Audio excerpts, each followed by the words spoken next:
봉헌하시겠습니다. 우리 찬양대 찬양으로 찬양하시면서 준비하신 예물 봉헌하십니다.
가운 이쁘죠? 네, 정인환 집사님이 감동받으셔가지고 헌금하신 걸로 한 2달 지났나요? 몇 달 지나서 이렇게 했는데 사실 디자인을 고르는 게 정말 어렵더라고요. 수백 종이 있어가지고 이걸 고르는데 정말 어려운데 전 세계에서 하나밖에 없는 디자인입니다. 짬뽕을 해가지고 제가 만들어달라고 해서 오래 걸렸는데 감사합니다, 한수 집사님. 네. 우리 하나님 말씀 먼저 함께 보겠습니다. 사사기 3장 7절로 11절까지입니다. 구약성경 363페이지 근처에 있습니다. 사사기 3장 7절로 11절까지 교독합니다. 이스라엘 자손이 여호와의 목전에 악을 행하여 자기들의 하나님 여호와를 잊어버리고 바알들과 아세라들을 섬긴지라. 여호와께서 이스라엘에게 진노하사 그들을 위해서 고다니아 왕 우산 이사다임의 이름을 당하셨습니다. 이스라엘 자손이 여호와께 부르짖음에 여호와께서 이스라엘 자손을 위하여 한 구원자를 세워 그들을 구원하게 하시니 그는 곧 갈렙의 아우 그나스의 아들 온니엘이라. 여호와의 그에게 임하셨으므로 그가 이스라엘에서 사자되어 나가서 싸울 때에 여호와께서 앞에서 고다니아 왕 우산 이사다임을 그의 손에 넘겨 주시니 그 땅이 평온한 지 40년에 그나스의 아들 온니엘이 죽었더라. 아멘. 우리 인사하겠습니다. 사랑하고 축복합니다. 네. 봄이 성큼성큼 다가오는데 날씨가 변화무쌍하게 춥기도 하고 눈도 내리고 막 그런 길목에 서 있는데, 그래도 우리에게 참 아름답고 또 신선하고 싱그러운 봄을 설레게 하고 기대게 하는 이 아침인 것 같습니다. 여러분, 봄보다 더 아름다운 여러분의 얼굴과 여러분의 삶을 보게 되어서 정말 감사합니다. 네. 오늘 이 말씀을 통하여 또 우리 예배를 통하여 역사하시는 하나님의 은혜 가운데 여러분의 신앙에도 믿음의 꽃이 활짝 피시기를 축복합니다. 자, 말씀을 간략히 보면요, 사사기 3장은 사사시대의 첫 사사였던 온니엘에 관한 이야기입니다. 주보에도 기록되어 있지만 온니엘의 뜻은 하나님은 능력이시다라는 뜻을 갖고 있죠. 자, 온니엘의 집안을 보면 그나스의 아들로, 그나스는 갈렙의 형제였다라고 성경은 기록하고 있죠. 자, 그 온니엘은 사실은 나중에 나와요. 여러분, 오늘 이 말씀을 통해서 온니엘을 통해 하나님이 무엇을 원하시고 어떤 삶을 원하시는지를 잘 보시길 바랍니다. 사사가 사실 없으면 좋아요. 근데 그렇게 안 되니까 사사가 필요한 거고, 목사가 없으면 좋겠죠. 그렇죠? 목사가 없으면 좋겠죠. 왜요? 제가 말하는 뜻은 아예 없애버리라는 얘기가 아니라 목사 없이 혼자 신앙생활을 잘 했으면 좋겠다는 거죠. 이해를 못하시네요. 무슨 얘기냐면, 내 스스로 신앙관리를 잘하고 내 영적 관리를 잘해서 정말 여러분이 있는 그곳에서 흔들리지 않고 방황하지 않고 시험 들리지 않고 신앙생활 잘 했으면 정말 좋다는 얘기예요. 사사시가 사실은 사사나 선지자들이 필요가 없어요. 그렇게 돼야 돼요. 여러분, 에덴 동산에 사사가 필요했어요? 선지자가 필요했어요? 목사가 필요했어요? 아니에요. 하나님과 1:1 관계 속에서 잘 살면 되는데, 문제는 뭐냐면 그게 안 되기 때문에 문제가 되는 거예요. 우리의 삶 속에서 내 스스로 절제하고 끊어내고 바로 서고 말씀 앞에서 하나님과의 그 영적인 교제를 잘하면 정말 문제가 없겠는데 그게 잘 안 되잖아요. 그래서 누가 필요한 거예요? 사사가 필요하고 선지자가 필요하고 주의 종들이 필요한 거죠. 오늘 이 말씀이 사실 그것을 나타내고 있는 겁니다. 온니엘은 아주 좋은 가문에서 태어났어요. 사실은 온니엘을 보려고 하는 게 아니라 이 온니엘을 통하여서 무엇을 봐야 되는 것인가가 더 중요한 겁니다. 자, 오늘 말씀 여기 주보에 보시면 온니엘은 하나님께서 부르셨고 세우셔서 이스라엘을 메소포타미아 왕 구산 리사다임의 손에서 구원해내는 일을 했습니다. 온니엘을 펴보면 그 일을 하는 것은 참 어렵고 힘든 일이었지만 하나님이 뭔가 의도를 가지고 그렇게 했다는 거죠. 자, 이 말씀을 잘 들어야 되는데 여기서부터 이제 단도직입적으로 많은 말을 써야 되는데 줄이다 보니까 오늘 지금 서두도 없이 이렇게 핵심부터 얘기합니다. 부모 세대의 신앙인들은, 오늘 여기 앉아있는 대부분의 사람들은 다 부모 세대죠. 오늘 온니엘을 통해서 우리의 자녀들을 구원해내야 합니다. 온니엘의 이 말씀을 통해서 우리 자녀들을 구원해야 된다는 거예요. 좀 직설적으로 말하자면 여러분의 자녀들을 예수님의 십자가 보혈로 구원시켜야 한다는 말이에요. 자녀들을. 왜 그럴까요? 자, 구산 리사다임이라고 하는 이 메소포타미아 왕이 나오죠. 그 당시에는 아주 강력한 왕이었어요. 자, 근데 그 이름의 뜻이 뭐냐? 거기 주보에도 기록되어 있듯이 이중으로 범죄한 구산이라는 뜻이에요. 그러니까 이름이 구산이고 리사다임이라는 뜻이 있는데, 이 리사다임의 뜻은 뭐냐면 이중으로 범죄했다는 거예요. 이중으로 범죄했다는 게 뭘까요? 남도 속이고 자기 자신도 속이는 것을 이야기합니다. 여러분, 이게 참 무서운 거죠. 남도 속이고 자기 자신도 속이고. 누가 제일 잘하는 방법이냐면 마귀가 하는 방법입니다. 우리에게 있어서 자기 자신도 속고 남도 속이는 일들을 하는 것이 이제 구산 리사다임이라고 하는 이 뜻을 갖고 있는 거예요. 엄밀히 따지면 하나님께서 악한 사람이든 선한 사람이든 하나님 다 사용하십니다. 악한 자를 들어서 선한 자를 징계하거나 바르게 세우거나 옳은 길로 가게 한 도구로 사용하시기도 해요. 여러분 악한 도구가 되지 마시고 선한 도구가 되시기를 축복합니다. 악한 자도 쓰임받아요. 하나님 저 쓰임받게 해주세요 라고 기도하지 마시고 주님 선한 일에 쓰임받게 해주세요 기도하시기 바랍니다. 그냥 쓰임받게 해달라면 악한 도구로도 사용하시니까 악한 도구는 안 되고 선한 도구가 되어야 됩니다. 이 구산 리사다임은 이중으로 범죄했다라는 뜻을 갖고 있는데요. 뭐냐면 여러분 자기 자신도 멸망하고 다른 사람도 멸망하게 하는 거예요. 오늘 우리가 예수 안에 바로 서 있지 아니하면 나도 속이고 내 자녀도 내 가족도 속일 수 있다는 거예요. 예수 안에 바로 서시기를 간절히 축복합니다. 나도 구원받고 자녀도 구원받아야 되죠. 나도 타락하고 나도 지옥불에 던져지고 내 자녀도 지옥불에 던져진다면 그게 얼마나 불쌍하고 불행한 일이 되겠어요. 이 말씀을 잘 들으셔서 온예를 통하여 하나님이 나에게 뭘 말씀하시는가. 우리 인생이 짧아요 길어요? 우리 한번 얘기해 볼게요. 주여가 우리 인생이 짧니 깊니? 짧아요? 얼마 살지도 못했는데 짧대요. 아니 살아온 시간을 얘기하는 게 아니라 살아갈 시간을 보면 빨리 화장실 보내요. 괜찮아요. 괜찮아요. 인생은 어떻게 보면 짧아요. 네, 이따 만나. 좀 이따 만나. 우리 인생은 짧아요. 여러분 그 짧은 시간 중에서도 여러분 평안을 누리는 시간은 얼마나 짧을까요? 기쁨을 누리는 시간들은 얼마나 짧을까요? 하나님과 영적인 교제를 하는 시간들은 얼마나 짧을까요?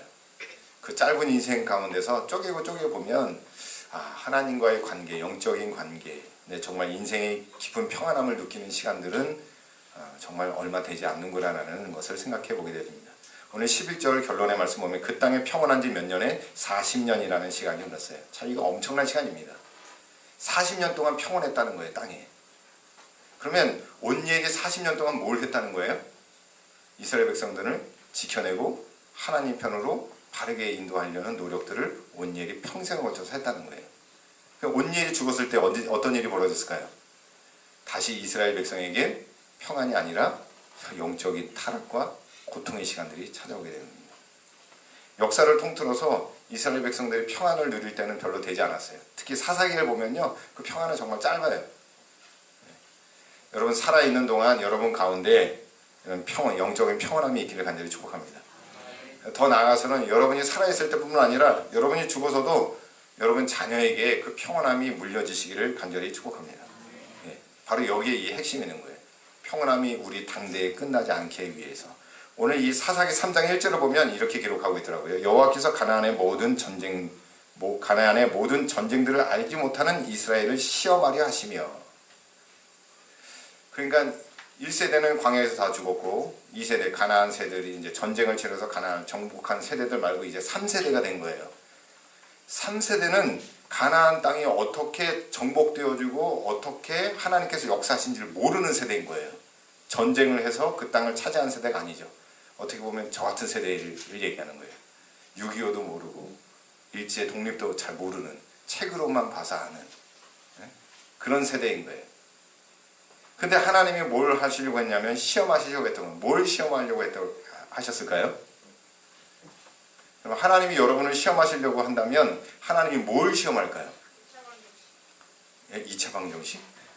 힘이 센 거? 머리가 좋은 거? 돈이 많은 거? 그걸 시험하려고 할까요? 아니에요. 하나님을 얼마나 사랑하느냐, 하나님을 얼마나 잘 따르고 믿느냐, 그걸 시험하는 거예요. 그러니까 3장 2절에 보니까 이스라엘 자손의 세대 중에 아직 전쟁을 알지 못하는 자들에게 그것들을 가르쳐 알게 하려 하사 남겨두신 이방 민족들이 있는데, 이 가나안 땅에 7 민족들이 있었죠. 거기 보니까 3절에 브레셀의 5 군주들과 모든 가나안 족속과 시돈 족속과 바알 헤르몬 산에서부터 하마디코까지 레바논 산에 거주하는 히위 족속이 있었다는 거예요. 다 쫓아내지 않았어요. 하나님이 하신 거예요. 근데 뭐냐면 그 민족들을 통해서 오늘 보니까 본문 말씀에 기록하고 있죠. 7절에 이스라엘 자손의 여호와의 목전에 악을 행하여 자기들의 하나님을 여호와를 잊어버리고 바알과 아세라를 섬겼다는 거예요. 왜요? 그 블레셋 군대가 더 그 이스라엘 가나안 땅에서 제일 잘 나갔거든요. 가장 성공했거든요. 여러분 패션을 만약에 패션의 모델을 따진다면 어느 나라의 패션 모델을 따라가겠습니까? 패션하면 어디예요? 이태리. 그죠? 어제 엊그저께도 뉴스에 보니까 운동화 하나에 뭐 160만 원? 160만 원짜리 운동화인데요. 제가 신고 다니는 운동화보다 더 허름해요. 쓰레기통에서 주워온 것 같아요. 때가 꼬작꼬작 물려있는데 그게 160만 원씩 팔린대요. 구 무슨 이런 게 있어요. 그런 거 있는데 패션하면 어디를 따라가요? 당연히 이태리나 뭐 미국이나 앞서가는 나라들의 것을 따라가죠. 뭐 자동차 하면 독일, 뭐 미국 이런 데를 따라가듯이 뭐 우리보다 못 사는 뭐 베트남이나 필리핀 같은 데를 따라가지는 않잖아요. 사람들은 다 그래요. 자기보다 잘나고 앞서가는 것을 따라가지 자기보다 못한 사람들을 따라가진 않는다는 거예요. 그러니까 이 이스라엘 백성들이 가나안 땅에 있을 때 가장 잘 나갔던 사람들이 누구냐면 블레셋 사람들이었어요. 블레셋 사람들이 가장 뭐 경제력이나 군사력이나 아니면 뭐 문화적인 트렌드 뭐 이런 것들이 다 앞서 있다 보니까 이스라엘 백성들이 어느 쪽에 치우치는 거예요? 블레셋에 치우치게 되는 거예요. 그러니까 블레셋이 섬기던 신들이 뭐냐면 거기 나오듯이 바알과 아세라, 풍요의 신이에요. 풍요의 신이라 뭐 자세히 설명하자면 성공의 신이라고 이야기할 수 있어요. 그 신들을 잘 섬기면 내가 성공해진다, 부유해진다. 그런 뜻을 갖고 있죠. 제가 요즘 세계 예배의 흐름을 이렇게 보고 있는데 요즘 뭐 유럽이나 이쪽은 예배가 거의 다 죽어가고 있고요. 교회가 나이트클럽이나 이런 데로 다 바뀌고 있고요. 교회가 없어지고 있어요. 가장 핫한 곳이 어디냐면 이제 여기 오세아니아주를 통하여 미국 이렇게 호주 쪽으로 이렇게 이제 발달해 있습니다. 근데 미국에서 가장 큰 교회가 지금 어느 교회냐면 레이크우드 처치, 베델 처치, 뭐 한 10년 전까지만 해도 윌로우 크릭 처치가 가장 컸었는데 지금 거의 쇠퇴했고, 근데 이 교회들을 보면 엄청나게 큽니다. 표현하자면 메모드급이라고 얘기하는데 여기 우리 있는 영암 실내 체육관의 한 5배 정도 되는 크기의 교회를 갖고 있어요. 한 번에 모이면 2만 명, 3만 명씩 예배를 드려요. 그렇게 주일 7시부터 계속 예배를 드리는 거예요. 그래서 제가 이제 저희 집사람한테 영상을 봤는데 레이크우드 처치라고 가장 미국에서 뜨겁고 핫한 교회입니다. 일주일에 헌금이 얼마나 모이느냐? 저는 계산이 안 되더라고요. 뭐 어마어마한 숫자가 헌금으로 들어와요. 근데 거기 우리가 잘 알고 있는 조엘 오스틴이라는 여러분 뭐 긍정의 힘 뭐 이런 책들을 펴낸 사람이기도 한데 이 사람들의 문제점이 있습니다. 교회는 정말 화려하고 예배에 보면 예배가 완전 쇼예요. 거기 설교자로 나오는 뭐 조세핀이라는 이게 사람이 있는데 그 사람 보면은 영화배우 수준입니다. 거의 막 화장을 하고 얼굴을 다 뜯어고치고 그래서 좀 무섭더라고요. 저는 말씀을 뭐 이렇게 성경에 입각해서 전하는 것도 아니고 그냥 좋은 말, 그냥 사람들이 듣기 편한 말들을 전하면서 문제는 뭐냐면 윌로우 크릭 교회도 복음주의에서 거의 무너졌어요. 그리고 또 우리가 잘 알겠는 베델 처치 같은 경우에도 조금 위태위태합니다. 사람은 많은데 예수님의 보혈이 없는 거예요. 또 더 나아가서는 아까 얘기한 레이크우드 처치라는 엄청난 큰 교회도 경제력은 되고 사람들은 많이 모이는데 예배에 대한 어떤 예수의 십자가의 능력이 나타나지 않는 것에 문제가 되고 있습니다. 제가 무엇을 말씀드리고자 하냐면 교회의 크고 작음이 문제가 아닙니다. 지금 이 시대에는 교회의 크고 작음이 문제가 아니고 교회의 어떤 화려한 것이 문제가 아니라 본질에서 점점점 멀어져 가고 있다는 것이 문제인 거예요. 신앙도 마찬가지예요. 신앙은 하나님과의 관계입니다. 하나님과의 관계가 아닌 내 성공과 내 잘됨을 위해서 신앙생활하고 있다면 그것은 잘못된 신앙생활하고 있는 거예요. 여기 본문에 나오는 바알과 아세라를 섬기는 것과 똑같은 거예요. 여러분 실패해도 하나님을 따라가시기를 간절히 축복합니다. 실패해도 하나님을 따라가는 삶이 진짜 신앙이에요. 근데 실패해서 사람들이 하나님을 다 버리고 어떻게 하냐 성공의 신을 따라가는 거예요. 바알 신을 섬기고 아세라 신을 섬겼다는 건 뭐냐면 하나님 섬기니까 괴롭네. 힘드네, 어렵네, 고통만 따르네, 내 자녀들이 안 되네, 막 이러는 거죠. 그러다 보니까 하나님을 버리고 바알과 아세라 신을, 야 거기 성공한다더라, 그 교회 가면 차 많이 팔 수 있대더라. 자동차 세일하는 사람들은 큰 교회 다닙니다. 작은 교회 안 다니더라고요. 제가 요즘 건축에 관심이 있어가지고 건축 세미나를 다니는데 한 건축사를 만났는데요. 이분은 아주 우리나라의 유수의 건물들을, 유명한 건물들도 많이 짓고 큰 건물들, 큰 교회들을 많이 짓는 분이에요. 근데 아이러닉하게도 이분이 다니는 교회는 성도가 20명인 가정에서 예배를 드리는 교회예요. 자기는 참 이상하게도 큰 교회는 짓는데 정작 자기가 다니는 교회는 20명밖에 안 되는 가정에서 예배를 드리고 있다고. 이게 어떻게 된 거냐고 저도 자기가 이제 그런 모순 속에 빠져 있다고 얘기하는데, 그러면서 강조하고 있는 게 뭐냐면 교회는 건물이 아닙니다.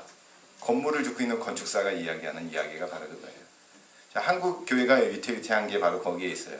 지금 성도수가 점점 감축하고 있는데도 불구하고 많은 교회들이 건축을 엄청나게 져요. 진짜로 그래요. 여러분, 대도시에 가보면 건축물들이 정말 화려하고 엄청납니다. 근데 문제는 성도수는 점점 줄어들고 있다는 거예요. 진정한 교회는 여러분 자신입니다. 우리 사무총회에서도 눈에 밝혀서 이야기하고 있지만 교회의 건축은 여러분이 바로 서는 것이 건축이에요.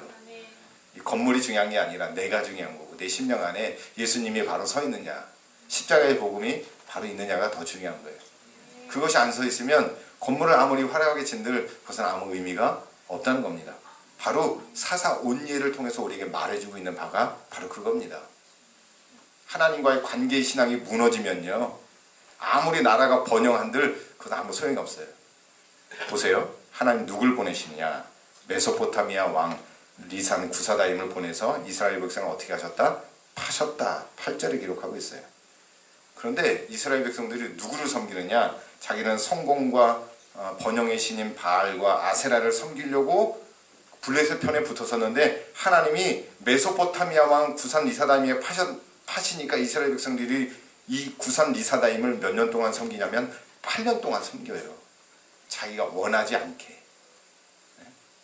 성공하려고 블레셋 편에 붙었다가 바알과 아세라를 섬겨서 나름대로 잘 나갈 거라고 계획했는데 하나님 그걸 딱 끌어내셔가지고 엉뚱한 구산 리사다임의 손에 파셔가지고 8년 동안 괴로움을 당하게 만드셔요. 여러분, 8년 동안 괴로움을 당하는 것은 문제가 아닙니다. 8년 동안 괴로움을 당하면서 우리가 본질을 깨달으면 다행이에요. 10년이 걸려든 20년이 걸려든 본질을 깨달으면 다행이에요. 그런데 문제는 이 8년 동안 이스라엘 백성이 뭘 했냐. 9절에 보세요. 이스라엘 자손이 여호와께 부르짖었다는 거예요. 여러분, 이 부르짖음이라는 단어를 보니까 여기 제가 이 말 사사기를 좀 보면서 앞에 2장을 좀 봤거든요. 2장 5절에 보니까 이런 단어가 있다. 그러므로 그곳을 이름하여 복임이라 하고 그들이 거기서 여호와께 제사를 드렸다. 복임이라는 말 앞에 1번이라고 각주를 달고 밑에 해설이 있습니다. 우는 자들이라고 얘기해요. 무슨 얘기냐? 2장은 하나님의 사자가 길갈에서 나타나서 이제 이스라엘을 대적하는 모든 자들을 쳐부시는 일이 있고 다시는 너희를 도와주지 않겠다는 말을 합니다. 그러니까 이스라엘 백성들이 거기서 뭐예요? 울어요. 도와주지 않는다니까 당연히 우르는 건 맞는데, 그리고 제사를 드리긴 드렸어요. 근데 이 울음이 어디까지 연결되느냐? 이게 바로 9절까지 연결되는 거예요. 이 오늘 본문 3장 9절. 여호와께 부르짖었다는 게 뭐예요? 그냥 울었다는 거예요. 물론 우는 것도 다행이에요. 울고 부르짖으니까 하나님이 온예를 통하여 이스라엘 백성을 구원하게 만들어요. 온예를 통하여 구원하시는 이 하나님, 문제는 뭐냐면 온예이 중요한 게 아니라 이스라엘 백성들이 왜 우는지가 더 중요한 거죠. 여러분의 눈물 가운데 목적이 있기를 간절히 축복합니다. 신앙이 바로 서야 되는 거 아니에요? 내가 우는데 그냥 이 상황만 모면하려고 한다면 그 울음은요, 어떻게 보면 효력이 약한 거예요. 내가 변해야 되는 거예요. 우는 자들이 변해야 되는 거예요. 내가 왜 눈물을 흘려서 기도해야 되는지 그 목적이 분명해야 된다는 거죠. 저는 오늘 온니엘이 여러분 자신이 되기를 간절히 축복합니다. 우리 자신들이 여기 모여있는 사람들이 다 온니엘이 돼야 돼요. 나를 구원하고 우리 자녀를 구원하고 우리 가정을 구원하는 온니엘이 돼야 된다는 거예요. 네? 지금 이 시대에 필요한 온니엘이 바로 우리예요. 우리가 변해야 되는 거예요. 왜 울고 왜 울부짖어야 하는지. 여러분 이게 반복해서 나오거든요. 사사기는 계속 이 사건이 반복해요. 사람만 바뀌는 거예요. 사람만 바뀌고 상황은 바뀌지 않아요. 문제는 왜 우느냐가 중요한 거예요. 아, 내가 죄를 졌구나. 하나님과의 관계에서 멀어졌구나. 이걸 깨달아야 되는 거예요. 여러분 자신들이 온니엘이 되어서 나 자신도 구원해야 돼요. 구산 리사다임이 무서운 게 아니라 여러분 경제가 무서운 게 아니고 질병이 무서운 게 아니고 내가 궁핍한 게 무서운 게 아니고 내가 성공하지 못하는 것이 무서운 게 아니라 무서운 건 뭐냐면 내가 하나님 앞에 바로 서지 못하는 것이 제일 무서운 거예요. 그게 제일 무서운 거예요. 근데 우리는 뭐가 무서운 거예요? 실패가 무서운 거예요. 병드는 것이 무서운 거예요. 남들이 실패했다고 깔보는 것이 무서운 거예요. 그런 게 무서운 거예요. 돈 없는 게 무서운 거예요. 그게 무서운 게 아닌데 구산 리사다임에게 팔려가서 8년 동안 고생한 게 무서운 게 아니라 실패가 무서운 게 아니라 하나님 앞에 바로 서지 못하는 게 무서운 거예요. 그런데 이 역사를 통해서 하나님이 무엇을 이야기하고 있느냐? 여러분 이 자리에 앉아있기까지 여러분이 이 직분을 받기까지 여기서 아버지 하나님의 이름을 부르기까지 얼마나 고통스럽고 힘들으셨어요. 그죠? 이 자리에 올라오기까지 영적 평안함을 누리기까지 여러분 신앙의 많은 단계들을 거쳐서 여기까지 왔잖아요. 그럼 이 길을 어떻게 해야 돼요? 이 과오를 자녀들이 다시 범하지 않도록 가르쳐야 되는 거예요. 그게 온니엘이 한 일이에요. 몇 년 동안요? 40년 동안 한 거예요. 쉽지 않습니다. 내가 구원받는 것도 쉽지 않지만 자녀가 하나님 앞에 구원받고 쓰임받는 것도 쉽지 않은 일이에요. 그러니 여기 복임이라는 단어를 잘 기억하셔서 왜 울어야 되는가를 알아세요. 울어야 돼요. 울어야 돼요. 너희 자녀를 위해서 울라. 예수님 말씀하셨잖아요. 너희 자녀를 위해서 울라. 여러분 자녀를 위해서 울어야 돼요. 이 자녀들이 지금 여기 앉아있는 것도 사실은 기적이긴 하지만 얘네들은 그냥 멀뚱멀뚱 앉아있는 거예요. 믿음과 신앙이 있어서 앉아있는 건 아니에요. 정현준이라는 어떤 학생이 있어요. 이 학생은 모태신앙이고요. 주일학교도 잘 다니고 청년에서 활동 뭐 다 해서 교회 봉사 다 했어요. 그런데 믿음이 없는 거예요. 믿음이. 그냥 교회가 좋은 거예요. 교회에서 뭐 먹을 거 사주고 뭐 하니까 그냥 교회 다녔어요. 근데 어느 날 갑자기 내가 왜 교회를 다닐까라는 의문이 생겨서 목사님을 찾아가서 상담하고 기도하고 말씀을 했는데 자기가 신앙이 없다는 걸 알게 됐어요. 교회 안에 있지만 신앙이 없다는 걸 발견하게 된 거예요. 한 집회에 참여해서 거기서 예수님을 만나게 되어집니다. 아, 내가 여태까지 살았던 모든 삶은 잘못된 사람인 거예요. 여러분 여기 앉아있어도 사실 신앙의 정도가 다 틀리니까 여러분의 마음과 삶 안에 예수가 있기를 간절히 축복합니다. 예수님이 없으면 무너진 거예요. 헛된 집을 짓고 있는 거나 마찬가지예요. 잘못된 길을 가고 있는 거예요. 교회 안에 있지만 잘못된 길을 가고 있는 거예요. 천국 갈 거 생각하지만 아니에요. 예수가 없으면 절대로 천국 갈 수가 없어요. 그럼 불확실한 거예요. 예수님이 확실히 내 안에 있어야 되는 거예요. 이 학생이 예수를 만난 이야기를 막 간증하면서 다니는 거예요. 이렇게 되는, 이게 바로 온니엘의 삶인 거예요. 여러분 하나님은 강하세요.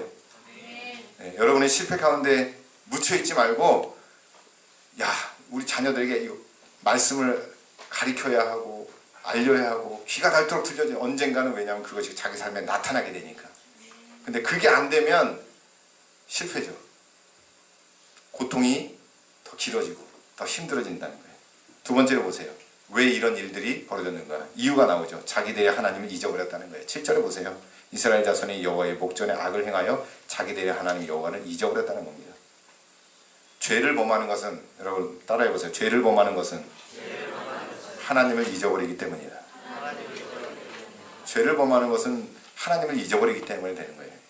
사단은 하나님의 말씀을 잊어버리게 합니다. 쉬운 방법이죠? 여러분 이 말씀 들어도 기억해요? 못해요? 못해요. 사단의 방법이에요. 기억 못하게 하는 것. 그런데 이 방법이 정말 강력해요. 하나님의 말씀을 기억하지 못하면 이게 정말 별거 아닌 것 같은데요. 모든 게 다 무너진다는 거예요. 사단은 이 방법을 잘 사용해요. 그러니까 우리가 말씀을 떠나서 산다는 것은 있을 수 있어요? 없어요? 없어요. 왜요? 그 틈을 사단이 노리기 때문에 그런 거예요. 기억나지 않게 하기 위해. 그럼 실패하게 하는 거예요. 내 생각대로 살아가는 거예요. 하나님 말씀대로 살아가는 게 아니라 내 생각대로 살아가게 만드는 거예요. 그게 사단의 방법이에요. 결국 말씀을 잊어버리면 하나님을 떠나게 되어지고 그냥 단순히 떠나는 것이 아니라 그 자리를 사단이 차지하게 되어져요. 그래서 내가 결정해요. 여러분 모든 일에 여러분이 결정하는 것은 누가 주는 생각이에요? 사단이 주는 생각이에요. 우리는 말씀을 따라 주의 인도하심을 따라 결정해야 되는 존재들인 거예요. 하나님의 자녀이기 때문에. 그렇죠? 그런데 내가 결정하는 문제는 내가 결정했는데라고 생각하지만 그 뒤에는 누가 있는 거예요? 사단이 있는 거예요. 사단이. 하나님 말씀을 잊어버리게 하기 때문에 그런 일들이 벌어지는 거예요. 그러니까 급하니까 당황스러우니까 어려우니까 힘드니까 내가 결정하는 거예요. 하나님 앞에 안 물어보는 거예요. 여러분 말씀을 기억하셔서 하나님 말씀에 따라 살아가시길 그리고 그렇게 결정하시기를 간절히 축복합니다. 그러니까 본문에는 이렇게 기록하고 있죠. 바알과 아세라를 섬겼다라고 하는 기억은 뭐예요? 그 자리를 하나님을 잊어버리니까 사단이 들어와서 바알과 아세라를 섬기게 딱 만들어버린 거예요. 여러분 무엇을 지금 따라가고 있습니까? 무엇을 위해 기도하고 무엇을 위해 신앙생활하고 있습니까? 여러분 하나님 말씀 앞에 서야 합니다. 말씀 따라 살아가시기를 간절히 축복합니다. 메소포타미아 왕 부삼리사다임은 하나님이 사용하는 징계의 도구예요. 회초리의 역할만 하는 거죠. 무서운 게 아니에요. 사실 어떻게 보면. 여러분 뭐 성공이나 뭐 질병이나 여러 가지 문제들도 어떻게 보면 다 뭐예요? 회초리에 지나지 않는 거예요. 깨달으면 돼요. 깨달으면 돼요. 우린 거기에 너무 매여 있을 필요가 없어요. 이것은 우리 시대의 돈, 권력, 명예, 건강, 성공과도 아마 연관되어 있을 거라고 생각합니다. 앞길이 막히는 것, 어려움이 계속되는 것, 깊은 절망의 연속.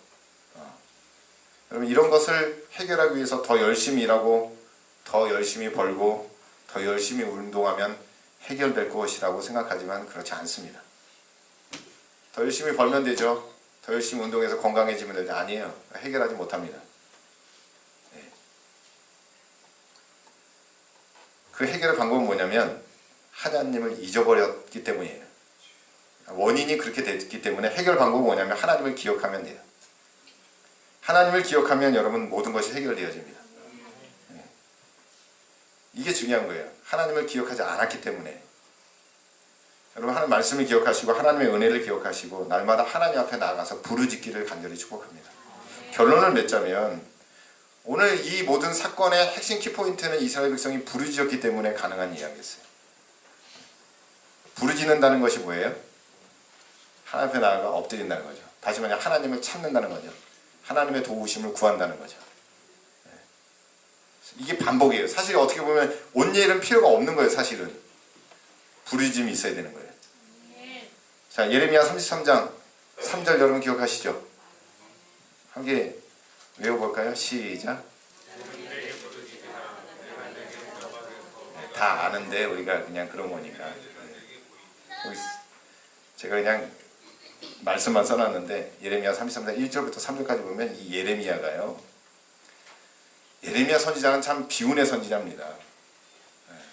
참 매맞고 두들겨 맞고 팔려가는 그런 상황 가운데서 하나님이 이 말씀을 한 거예요. 여러분 남의 나라에 잡혀가고 팔려가는데 여러분 하나님 앞에 기도하면 어떤 응답을 받아야 좋겠습니까? 내가 너와 함께 할 것이다. 너 걱정하지 마. 내가 너 지켜줄 거야. 이런 말 들으면 좋잖아요. 근데 예레미야 33장 3절 말씀 뭐냐면 너는 내게 부르짖으라는 거예요. 다른 하나님의 종들과는 다르게. 근데 성경의 말씀들에 다 그렇게 되어 있더라고요. 부르짖을 때 하나님 역사하시는 거예요. 만약에 여러분이 지금 겪고 있는 고난과 어려움 속에서 하나님이 만약에 여러분에게 이런 응답을 하셨다면 여러분 아마 기도하지 않았을 겁니다. 너 걱정하지 마. 너 성공해. 너희 자녀 걱정하지 마. 너희 자녀들 다 1등 할 거야. 이렇게 하나님이 어느 날 응답해 주셨다면 여러분 자녀 위해서 기도할까요? 안 하겠죠. 여러분 사업 위해서 기도할까요? 안 하겠죠. 왜요? 하나님이 이렇게 다 잘 해준다고 했으니까. 하나님 약속했으니까. 근데 성경은 그렇게 이야기하고 있지 않아요. 뭐라고 얘기하냐면 너는 내게 부르짖으라. 내가 알지 못하는 크고 기밀한 일을 내게 보여주겠다라고 이야기하고 있는 거예요. 여러분, 물론 하나님은 여러분을 실패의 길로 던져버리고 내팽개치지 않아요. 그런데 오히려 하나님이 이 말씀 속에서 더 부르짖고 하나님 의지하기를 원하세요. 여러분이 성공할수록 하나님은 더 의지하기를 원하세요. 성공하면 이제 하나님 필요 없어요. 하나님 버리기를, 그런 하나님을 원하는 게 아니라, 그런 신앙인을 원하는 게 아니라, 여러분이 성공하면 성공할수록 하나님 앞에 더 나가서 엎드려서 성공이 중요한 게 아니라 하나님이 더 중요합니다. 내 재산이 중요한 게 아니라 하나님이 더 중요합니다. 다윗은 이렇게 내 생명보다 하나님이 더 중요합니다. 그렇게 고백하게 된 거죠. 빌립보서 2장 13절에도 여러분 같은 말이에요. 하나님 우리 안에서 소원을 두고 그 소원을 이루시게 하는 분이십니다. 어떻게 보면 같은 말이죠. 하나님 앞에 부르짖을 때 가능한 거 아니겠습니까? 여러분, 이 말씀을 통해서 하나님을 기억하시고 하나님을 찾으시고 하나님 앞에 엎드리시기를 간절히 축복합니다. 신앙은 하나님을 기억하는 겁니다. 여러분의 자리에서 하나님 앞에 나아가 엎드릴 때에 응답하시는 하나님의 놀라운 역사를 경험하시기를 간절히 축복합니다. 찬양으로 함께 여러분이 말씀을 통하여 하나님 앞에 더 가까이 나아가길 원합니다. 나는 예배자입니다.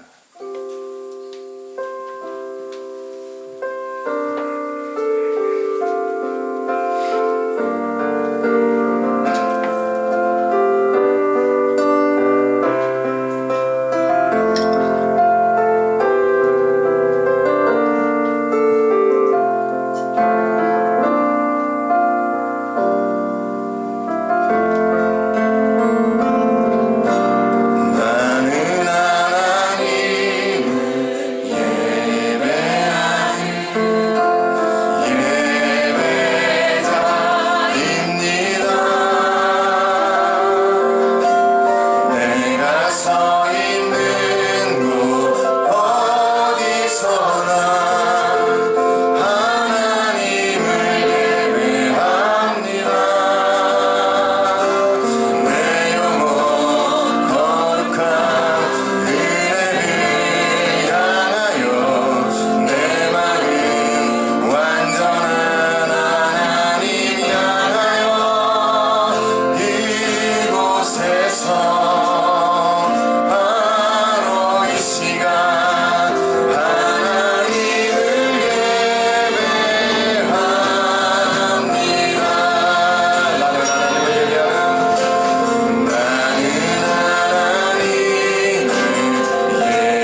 가지 소원 주의 아름다우신 보며 사랑 노래하는 것 나의 왕 되신 주님의 얼굴 구하며 사랑하는 놀며 사랑 노래하는 것 내 영혼 거룩한 은혜를 향하여 내 마음 완전한 하나님 향하여 이곳에서 바로 이 시간 하나님을 예배합니다. 나의 평생에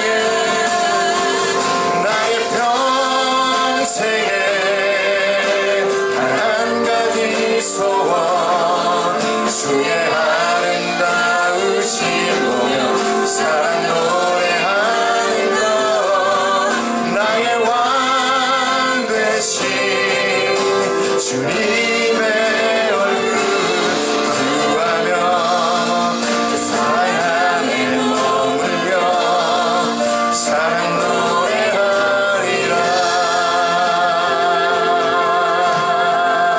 할렐루야.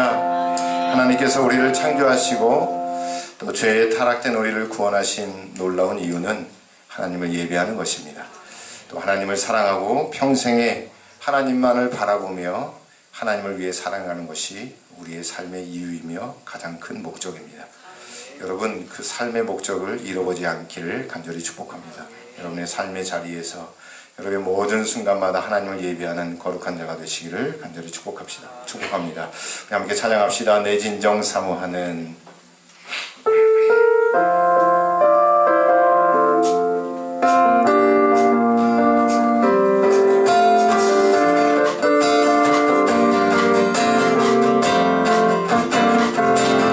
내 진정 사모하는 친구가 되시는 구주 예수님은 아름다워라.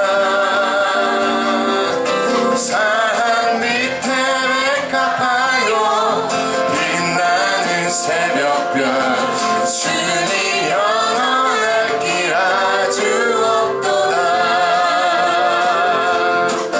내 맘이 아플 적에 그 위로 되시며 나 외로울 때 좋은 친구라. 주님 저 산 밑에 백합 빛나는 새벽별 이 땅 위에 것이 없도다. 내 맘의 모든 염려 이 세상 보라도 주님 항상 같이 하여 주시고 시험을 당할 때에 악마의 개교를 즉시 물리치사 날 지키시네. 세상 날 버려도 주 예수 안 버려 끝까지 나를 돌아보시니 주님 저 산 밑에 백합 빛나는 새벽별 이 땅 위에 길 것이 없도다. 우리 박수할까요? 내 맘을 다하여서 주님을 따르며 길이 날 사랑하리니 물불이 두렵지 않고 장검도 겁없네. 주는 높은 산서 내 방패시라. 영원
주께서 내 방패시라. 믿으십니까? 내 영혼 먹이시니 그 은혜 누리고 나 친히 주를 뵙기 원하네. 저 산 밑에 백합 빛나는 새벽별 이 땅 위에 비길 것이 없도다. 내 영혼 먹이시는 내 영혼 먹이시니 그 은혜 누리고 나 친히 주를 뵙기 원하네. 할렐루야. 저 산 밑에 백합 빛나는 새벽별 이 땅 위에 비길 것이 없도다. 할렐루야. 우리 옆 사람에게 이렇게 축복합시다. 하나님이 여러분을 살리실 것입니다. 여러분을 살리실 것입니다. 당신을 살릴 겁니다. 하나님 여러분에게 필요할 은혜와 양식을 분명히 주십니다. 왜냐하면 그분은 전능하신 하나님이기 때문에 그렇습니다. 함께 찬양합시다. 하늘 위에 주님밖에 없네.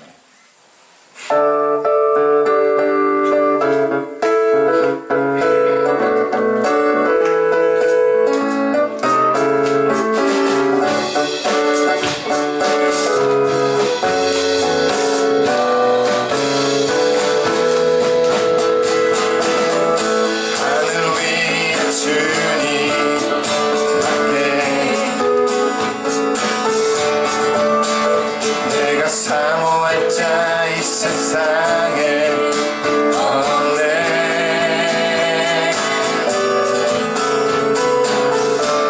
내 맘과 힘을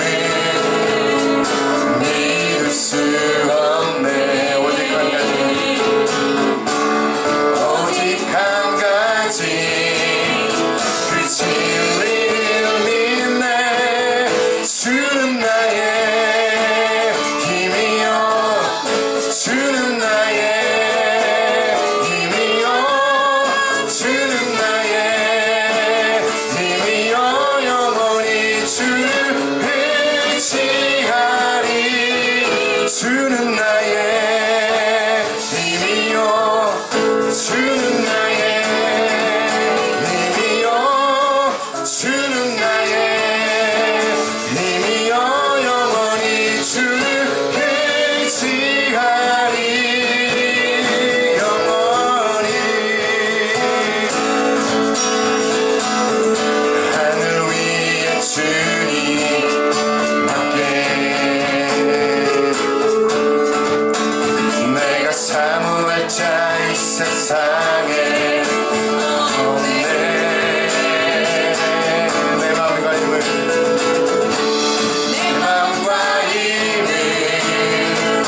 믿을 수 없네. 오직 한 가지 그 진리를 믿네. 주는 나의 힘이요 주는 나의 힘이요 주는 나의 힘이요 영원히 주를 의지하리. 주는 나의 힘이요 주는 나의 힘이요 주는 나의 힘이요 영원히 주를 의지하리. 주는 나의 힘이요 주는 나의 힘이요 주는 나의 힘이요 영원히 주를 의지하리. 한 번만 더 주는 나의 힘이요 주는 나의 힘이요 주는 나의 힘이요 영원히 주를 의지하리. 우리 목소리로만 주는 나의 힘이요 주는 나의 힘이요 주는 나의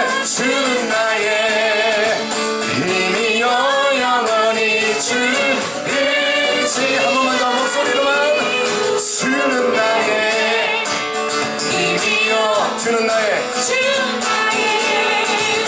힘이여 주는 나의 힘이여 영원히 주를 의지하니 영원히 주의 친절한 발에 안기세 우리 맘이 평안하리니 항상 기쁘고 복이 되겠네 영원하신 발에 안기세 주의 발에 그 크신 발에 안기세 주의 발에 영원하신 발에 안기세 날이 갈수록 주의 사랑 투명하게 비치고 천성 가는 길 별이 가니 영원하신 발에 안기세 아멘 주의 발에 그 크신 발에 안기세 주의 발에 영원하신 발에 안기 주의 보좌로 나아갈 때에 기뻐 찬미 소리 외치고 겁과 두려움 없어지니 영원하신 발에 안기세 주의 발에 그 크신 발에 안기세 주의 발에 영원하신 발에 안기 주의 발에 그 크신 발에 안기세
주의 한번 부르짖고 주 앞에 나아갑니다. 하나님 내 신앙 붙잡아 주시고 회복시켜 하여 주옵소서. 부르짖는 신앙이 되게 하여 주시고 주의 말씀을 기억하는 신앙이 되게 해달라고 우리 주의 한번 부르짖고 기도하겠습니다. 주여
한번만 더요. 힘이 없고 내 마음 연약할 때 힘이 없고 여러분 아픈 부위에 손을 얹으세요. 예수의 능력이 예수의 보혈의 능력이 여러분을 취할 것입니다. 믿음으로 주님을 붙잡으십시오.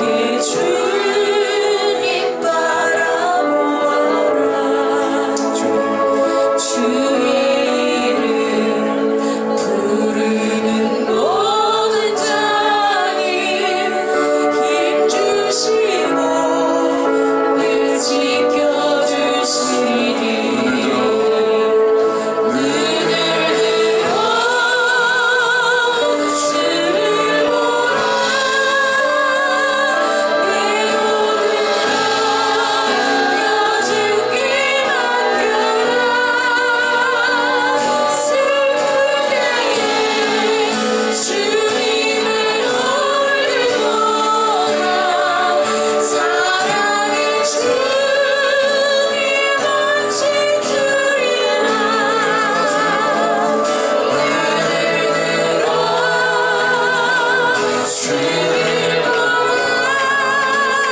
풍성하신 아버지 하나님, 오늘 말씀을 듣고 주 앞에 손을 들며 고백하며 믿음으로 부르짖으며 하나님의 찬양을 올려드렸던 이 모든 순간들의 기억들을 하나님 기억하여 주시고 우리의 눈물 가운데 역사하여 주시고 우리의 부르짖음과 간절한 가운데 하나님의 능력이 임하는 복된 시간이 되게 하여 주옵소서. 우리의 문제가 해결되기를 원합니다. 가장 근본적인 문제, 하나님과의 관계의 문제가 회복되게 하여 주시옵소서.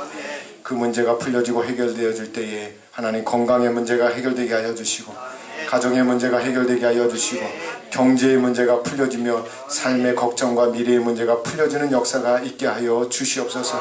주님이 예물을 드렸습니다. 우리의 마음과 중심과 삶을 주 앞에 주었사오니 주님 역사하여 주시고 기름진 축복이 하늘에서부터 신령한 은혜가 날마다 새롭게 임하게 하여 주시옵소서. 이제는 우리 구주 예수 그리스도의 은혜와 아버지 하나님의 놀라우신 사랑과 성령님의 임재 교통하심이 말씀을 듣고 삶의 처소로 돌아가는 사랑하는 성도들의 발걸음의 머리 위에 가정 위에 사업 위에 이제로도 영원토록 함께 없기를 간절히 축원하옵나이다. 아멘.